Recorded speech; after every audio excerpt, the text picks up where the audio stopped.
Joining us now, Rich Greenfield, LightShed Partners co-founder. So, I mean, with what they implied yesterday, Rich, and what you said last week, what was really happening behind the scenes? Where were the problems?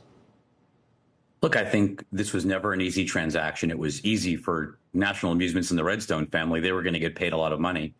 For public shareholders, they were going to deal with a merger, a combination with another studio that was going to lead to, between the studio and cash infused, lead to pretty substantial dilution. And I think the risk of what the lawsuits would look like, the time to close, the pain from those lawsuits relative to alternatives proved to not add up for Shari Redstone and National Amusements. So she's not crazy. I know everyone's going to call her crazy. I don't think this is an insane idea to go back, what we've been saying for a long time. There's a lot of easy lifts that would have been done. I mean, if Sony and Apollo had bought this, if Skydance, there were many easy things that people would have done. I think now, with her new team and maybe a new CEO coming in soon, rather than the three-headed current situation, they're going to chop a lot of the low-hanging, fruit off of this tree right now. Like, there's a lot of basic things to do.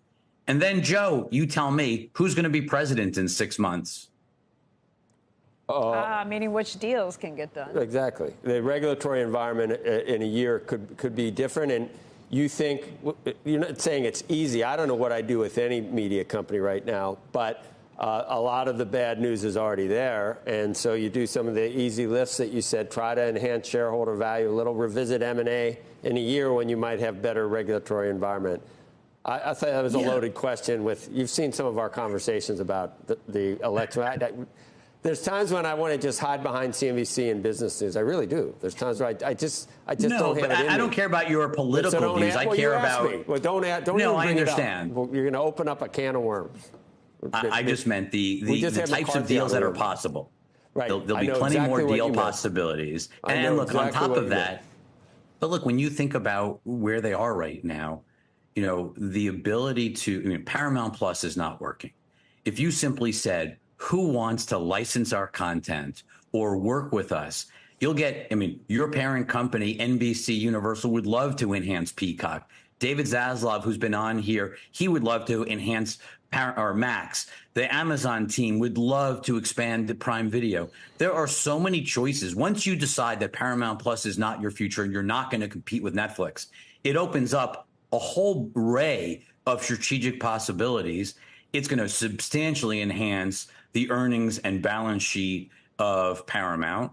And look, there's plenty of other assets to sell in this company that Bob Bakish and the former management team refused to sell. Right. I think you're going to bring in a team that wants to transact, wants to make this company smaller and more profitable. Rich, can we pivot to the larger picture, which is this idea? And I think this is we're hearing this in the media world, I think, because they are waiting for this moment where where there's a regulatory landscape where a lot of chess pieces can move. If the former President Trump becomes the president again, do you believe that actually all of these chess pieces can move? He has been very public about his dislike for some media companies, as we know. He has very personal feelings about a whole number of media companies. And so the question to me is, how different actually will the environment be today versus tomorrow? And if, in fact, President Biden wins again, does that mean that everything is on ice for another 4 years? Well, let's start with the easier one. Assuming Lena Khan and assuming you don't have a major rotation in DOJ, FTC leadership, it does feel like there is a real chill across the entire sector, M&A wise, which is tough when you've got industries. Joe talked right at the very beginning about all the challenges facing this sector. Normally, when sectors go through this type of, sort of crisis or, fundamental change in behavior, consumer behavior, consolidation is your savior. So if consolidation isn't possible, that's going to be a real problem for this entire industry. If Trump is president, it will still matter who's in charge and who takes these seats. But I do think that even if we're talking, Andrew, and you couldn't merge, let's just say because he doesn't like NBC or doesn't like ABC, and you can't merge with those parent companies, I do think that sort of sale of TV stations, like Paramount owns non-CBS TV stations. People don't even remember that. But you could sell those to a financial buyer. There'll be a whole host of them if you didn't have sort of this regulatory hate of broadcaster consolidation right now. Right. And you could probably pay in Bitcoin if it was Trump. So you get, right? Look, I'm not going to go there. And look, I think predicting Trump's views on anything is obviously impossible, and they change by the minute. Rich, I mean, it's down so much from what it was worth. Why not try to fix it a little and sell? I mean, if you believe in the future of anything, you're right. I mean, you ought to be able to, you could add 10, 20, 30% of value to this and then sell it. There's no reason to just do a fire sale right now if you're Shari Redstone. Right? Look, we predicted at the very beginning of the year, our number one prediction on LightShed's top 24 for 24 was there'd be no major M&A this year. After yesterday, I feel even more confident no major transactions in this space this year.